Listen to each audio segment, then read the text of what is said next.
నేను అనుకునే దానికన్నా మీరు ఎక్కువ పొగిడితే మీరు ఫూల్ అనుకుంటాను, అనుకున్న దానికన్నా మీరు తను క్రిటిసైజ్ ఎక్కువ చేసినా ఫూల్ అనుకుంటాను. ఎందుకంటే my measurement is only me, I don't let someone else measure me. Yeah, ఈ కాంటెక్స్లో బిగ్గెస్ట్ డెటరెంట్ ఇస్ అటాచ్మెంట్ అని అనిపిస్తుంది చాలా వరకు. సో మీరు ఫర్ ఎగ్జాంపుల్ మీరు చాలాసార్లు ఓపెన్గా షేర్ చేసుకునేవి రిలేషన్షిప్స్ నుంచి బయటకు వచ్చినప్పుడు ఇది నాకు this is coming in the way of my happiness and my objective what ever it is అని అనుకున్నప్పుడు దానిలో వచ్చే ఎమోషనల్ టర్మాయిల్ ఎలా డీల్ చేసుకున్నారు? అసలు ఎమోషనల్ టర్మాయిలే ఫీల్ అవ్వలేదా? ఇప్పుడు దీనికి ఒక ఎగ్జాంపుల్ అంటే నిన్నటి వరకు మనిషిని చూశారు, ఒక మనిషి మీతో రోజు భోజనం చేయడం, you know you're spending time with them. ఇవాళ నుంచి మీరు బ్రేకప్ అయిపోయాక మనిషి ఉండరు మీ లైఫ్లో. How do you visualize that possibility? That is what I'm saying. ఇప్పుడు ఒక ఎగ్జాంపుల్ ఏమి ఇస్తానంటే, ఇప్పుడు I'm very fond of my father. Obviously నేను పుట్టిన తర్వాత స్కూలు గీలు అన్నీ అయిపోయి నేను ఇంజనీరింగ్ వచ్చాను. ఇంజనీరింగ్ కూడా అయిపోయిన తర్వాత అప్పటికి మా ఫాదర్ కొంచెం ఇన్సెక్యూర్, అంటే స్టూడియోలో జాబ్ ఉంటుందా, లేకపోతే కొత్త కొత్త టెక్నాలజీ వచ్చేసింది, సో రిటైర్మెంట్కి ఏం చేయాలి అనుకునే టైంకి ఆయనకి మా అంకుల్ ఎవరో ఒక షాప్ ఇచ్చారు. ఏదైనా ఈయన జ్యూస్ షాప్ ఏదో పెడదామని మా ఫాదర్ ప్లాన్. నేను అదే టైంలో ఒక వీడియో లైబ్రరీ పెడదామని నేను ఒక ఐడియా వేసాను. అది వెళ్ళి మా ఫాదర్ని అడిగా, నా షాప్ నాకేమో వీడియో లైబ్రరీ పెట్టుకుంటాను. మా ఫాదర్ నా దగ్గర ఏమనుకున్నా, తర్వాత మా అంకుల్కో ఎవరికో నేను రిటైర్మెంట్ కోసం ఉంచుకుంటే అది కూడా అడిగేస్తున్నాడు వాడు. ఇది మా అంకుల్ నాకు చెప్పారు. ఇంకా నాకు బార్ కూడా గుర్తుంది, మధు బార్ అని అమీర్పేటలో. అప్పుడు నేను నిజంగా ఎఫెక్ట్ అయ్యాను. ఎందుకంటే ఒకటి మై గిల్ట్ ఆస్పెక్ట్ ఆఫ్ మా ఫాదర్కి ఇస్తే మా అంకులు నేను నా కోసం నాకు ఇచ్చేయమని అడిగేది ఆ వీడియో లైబ్రరీ బిజినెస్ నడుస్తుందా లేదా ఏంటో తెలీదు.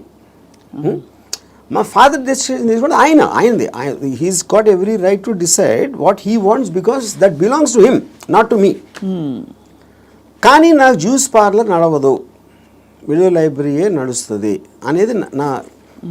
కానీ మా అంకుల్ చెప్పేటప్పటికి నేను ఆ ఎమోషన్ తోటి మా ఫాదర్కి వెళ్ళి చెప్పేసి, సరే నేను వద్దు నాకు అని నేను చెప్పేద్దాం అనుకున్నాను.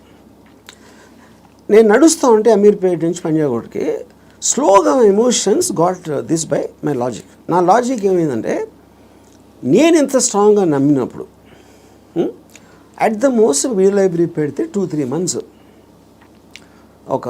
తెలుస్తుంది అది నడుస్తుందా లేదా మూసేయాలి. అప్పుడు anyway you can do is in case he wants to juice thing, okay. But ఇది వర్కౌట్ అయిందంటే ఇట్ చేంజ్ అవర్ లైఫ్స్. మా ఫైనాన్షియల్ ఆస్పెక్టు ఇది అది అన్నీ మారిపోతాయి.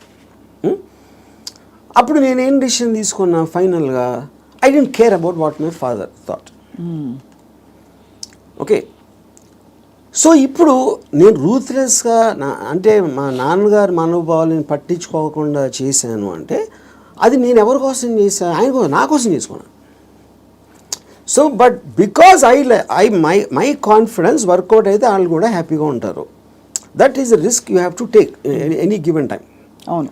అప్పుడు మా ఫాదర్ ఇన్ని సంవత్సరాలు నన్ను పెంచి 20 సంవత్సరాలు నాకు చదువు చెప్పించి అన్నీ నేను తీసుకుని ఆ టైంలో నాన్నగారు అంటే బాధపడతారు అనే దాంట్లో నేను తీసుకుంటే I would have become anything. Yes, that is selfish, there is no doubt about it. But selfishness, అప్పుడు నేను ఎందుకు పుట్టాను అసలు? మా ఫాదర్ కోసం పుట్టాను, నా కోసం పుట్టాను. మా ఫాదర్ వాళ్ళ ఫాదర్ కోసం పుట్టారా, ఆయన కోసం పుట్టారు. సో ఆ సెల్ఫ్ ఆస్పెక్ట్ అనేది లేకపోతే అసలు బతకడానికి మీనింగ్ లేదు. సో ఇర్రెస్పెక్టివ్ మీ పేరెంట్సా, మీ పిల్లల, వాళ్ళందరూ కూడా they should become devices for your objectives. దాంట్లో వాళ్ళ సైడ్ ఎఫెక్ట్ వాళ్ళు కూడా పెరగచ్చు, కానీ మీ మెయిన్ ఆబ్జెక్టివ్ మిమ్మల్ని పెంచుకోవడం ఉండాలి. అంటే అందరినీ వాడేసుకోమని చెప్తున్నారా? అంతే, 100%. ద డివైజ్, ఏ జీవి అయినా పుట్టింది ఎకో సిస్టంలో వేరే జీవుల్ని వాడటానికి. సో మనం ఎవరు తప్పు అంటున్నారు? అల్ట్రూయిస్టిక్ ఏజెంట్స్ ఉంటారు కదా, వాళ్ళు చెప్తారు ప్రజల కోసం చేయాలి, ఫ్యామిలీ కోసం చేయాలి, పిల్లల కోసం చేయాలి అనేది కాన్స్టెంట్గా మీకోసం మీరు చేయకుండా చేసినప్పుడు ఇందాక నేను డిస్క్రైబ్ చేసిన అక్కడ రెండు వేరే ఉన్నాయి. ఇంకోళ్ళ కోసం ఏం చేయక్కర్లేదు, బట్ అవతల వాళ్ళని వాడేసుకోవడం అనేది అది ఇంకొక ఎక్స్ట్రీమ్ కదా. చెప్తున్నాను, వాడేసుకొని ఎవరిని వాడుకోం మనం. All the time we're using people or anything we're also being used కదా. ఆఫ్ కోర్స్, అదే కదా నేను చెప్పేది. దాంట్లో మీకు ఎవరు ఎక్కువ ఎవరు తక్కువ అని ఉంటుంది. ఇప్పుడు నేను సపోజ్ మా ఇంట్లో పనుడు ఉన్నాడు, ఆడు మనిషే కదా, ఆడికి సేమ్ థింగ్ ఉంది, వాడు ఫైనాన్షియల్గా నాకన్నా తక్కువ, అందుకని ఆడ దగ్గర పని చేస్తున్నాడు అని నేను ఆడు వాడుకున్నట్టే కదా, ఆడుకున్న పొజిషన్ చూసి.